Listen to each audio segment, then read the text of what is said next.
All right, guys, today we're talking about the normal distribution. This was also our symmetric. When we talked about left skewed, right skewed, and then we talked about symmetric. This is going to be the same thing as symmetric. I did say it was also called a normal curve.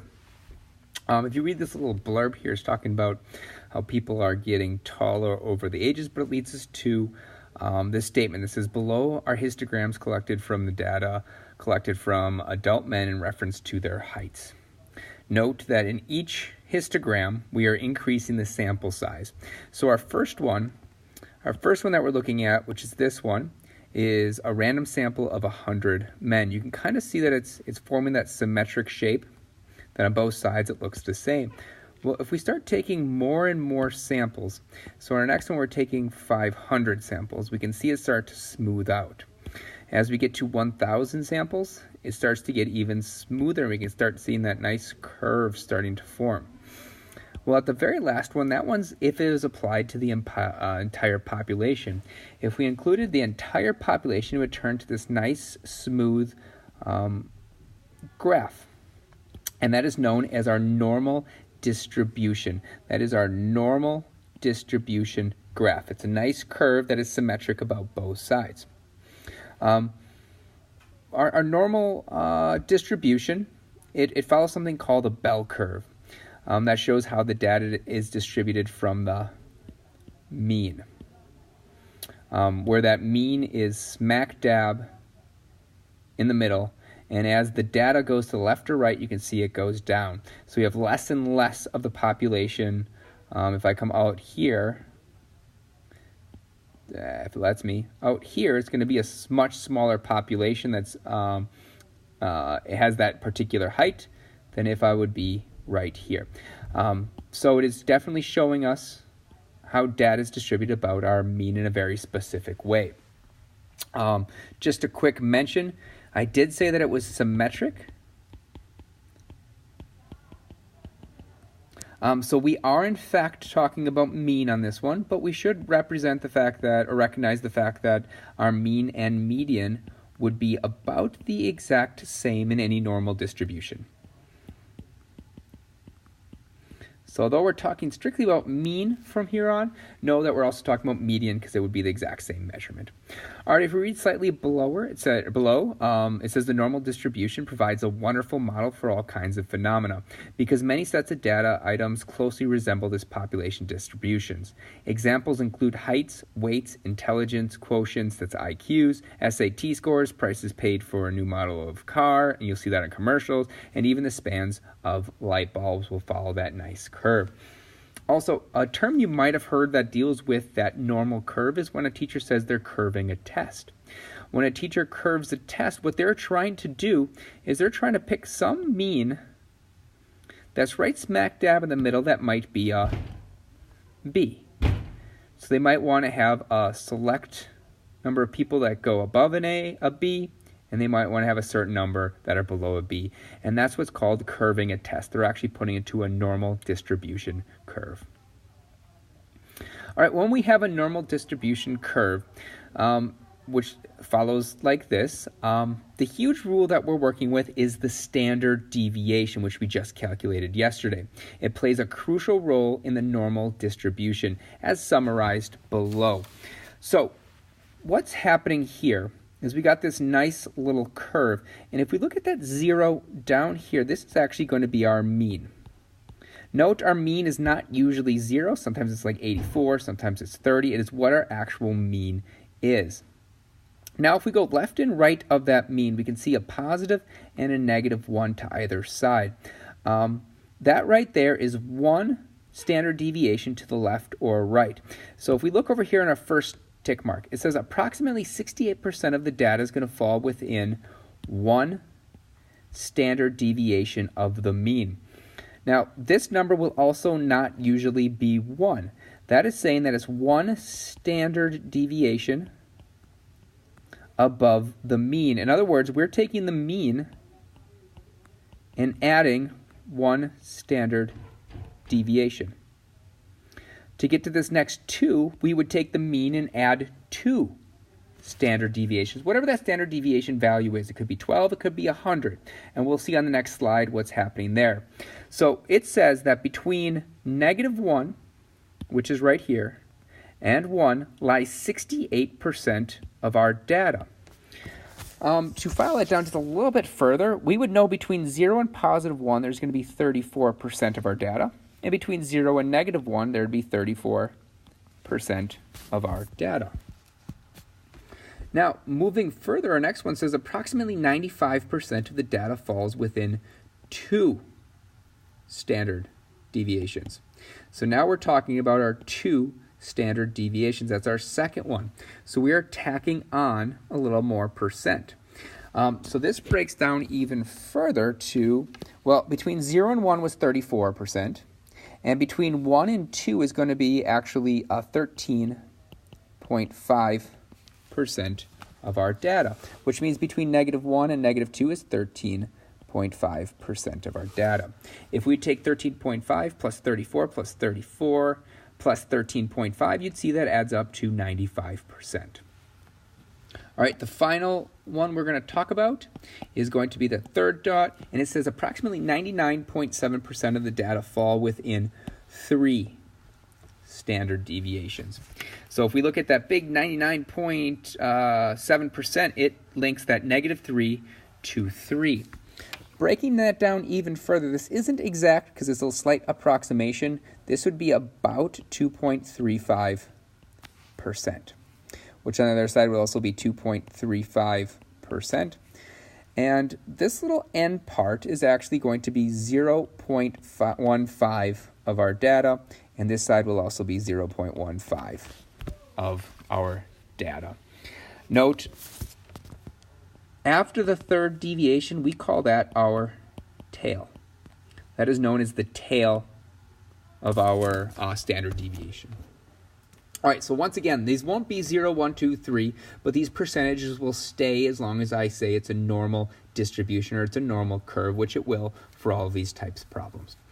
All right, let's see what I mean by it not being 0, 1, 2, 3 on this next example. All right, the next example says the grades on a math midterm are normally distributed with a mean of 81 and a standard deviation of 5. So our big information from there is a mean of 81 and a standard deviation of 5. Now we're going to go ahead and draw a bell curve that matches that.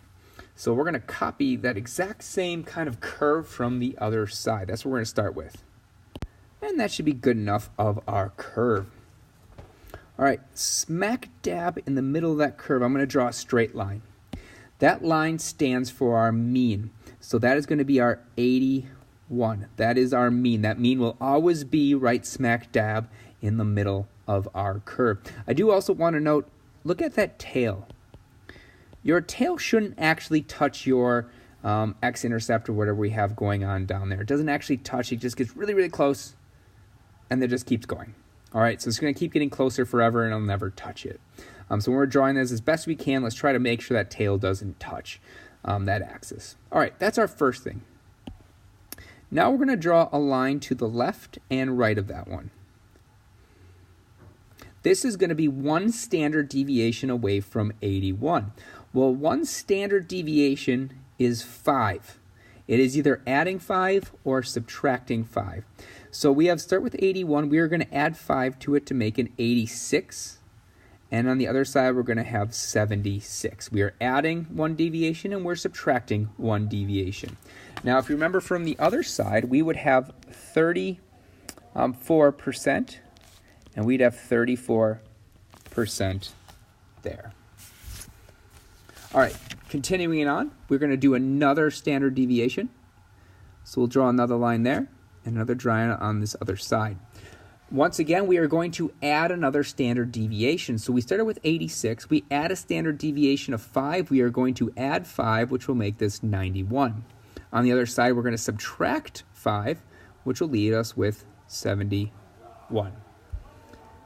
Now for a curve like this, remember from the other side, I'm also going to put that this is 13.5%. This is 13.5%. All right, now we have to do one more standard deviation. So we'll put one more line here, We'll put one more line here, if we can. We'll put one more line there. Once again, we're adding one more standard deviation and subtracting from the other side. So we're going to have 96, and we are going to have 66 on this side. All right, that's going to leave us with this little segment is 2.35%. This tail is going to be 0.15%. This tail is 0.15%. And this little section here is 2.35%. Sometimes this is easier to actually write like we had on the other side. What I mean by that is we come here and we do that 68%. I'm probably going to run out of room here, but we can go up here. That would be my 95% between those data. And our final last one would be our 99.7%. So sometimes those numbers are a little easier to remember, and a lot of these questions I'm going to ask with are usually dependent on those 68, 95, and 99.7. But these little specific ones can make them answering a little bit easier. So let's go to the questions. The questions say, what percent of data falls between 76 and 86? So if I look at 76 and 86, I'm talking about all of the data that's inside here. Well, that's that 34 plus 34, or that's 68%. This one would have been good if we just had the 68%, but it's good to have the specific ones. Our next one says, what is the percent of data that falls between 71 and 91? Well, 71 and 91 would include all of this data here. Well, that's our 95% one. We could go ahead and add all that stuff up, 34 plus 34 plus 13.5 plus 13.5. However you split it, you are going to end up with that 95%. Our next one says, what percent of data falls between 81 and 91? Well, that's going to be this section. 81 and 91 is this section right here. Well, that's going to be 34 plus 13.5. So that's going to be our 47.5%. Our final one says, how much data is less than 86%? So that is everything. Everything to the left of 86. So that is our 34 plus 34 plus 13.5 plus 2.35 plus 0.15, which is actually going to result in 84%. And that's how that works with our standard deviation and percents of stuff falling between specific values. All right, continuing on, we're going to go to z-scores. So what z-scores do is sometimes I don't want to have to draw a normal distribution. I know we're going to draw a normal distribution down here, but sometimes we don't want to draw a normal distribution. I just want to know how many standard deviations something is away from the center. Because if I know it's like 2 or 3 standard deviations, then I get to that smaller percent of how many people have it. So z-scores are a way to show how many standard deviations we are from the mean. To calculate a z-score, we are just going to take our data item. We are going to subtract the mean, and you are then going to divide by our standard deviation.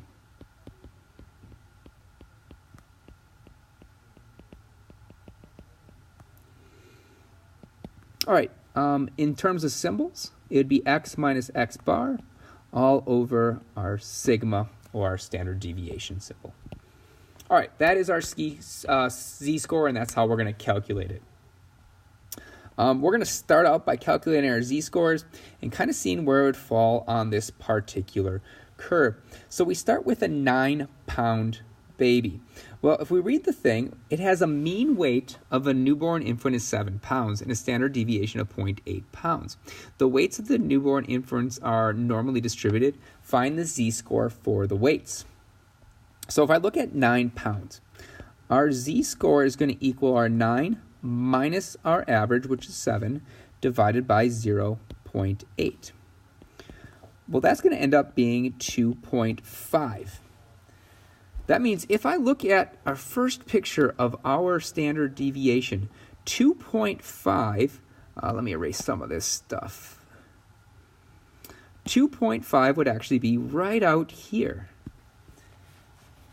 That falls right within that small boundary of our 2.3%. So in fact, this would be less than 2.3% of babies are going to be that large. That is a very large baby, just knowing that it's more than 2 standard deviations from the mean. Remember, 68% of our data falls between 1 and -1.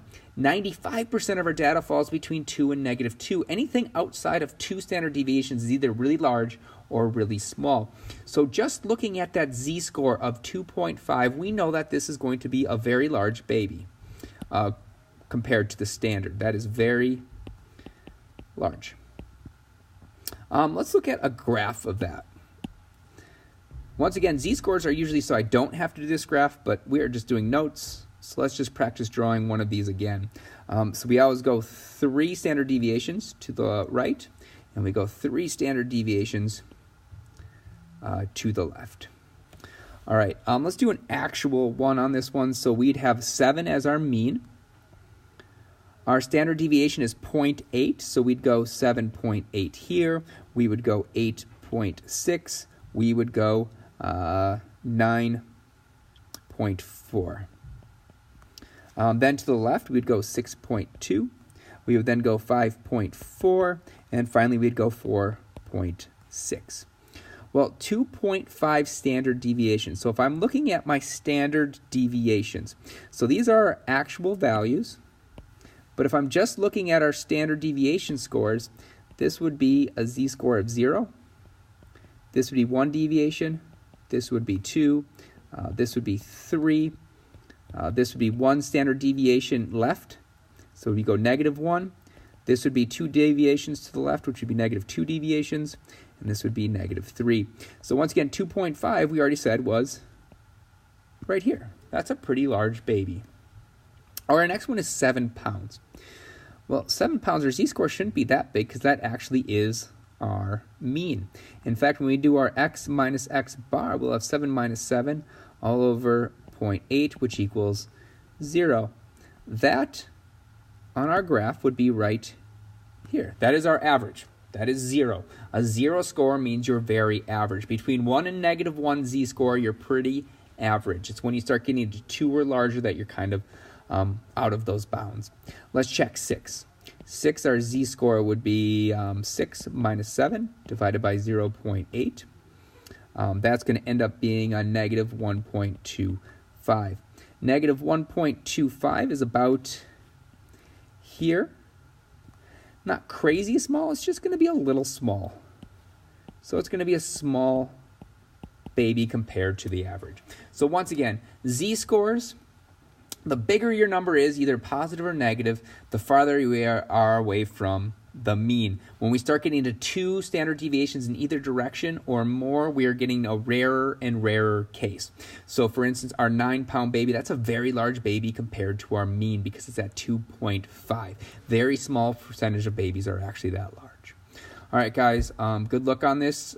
Make sure you ask questions and you get ready for Monday, and we'll answer all the questions you have on Monday. Thank you.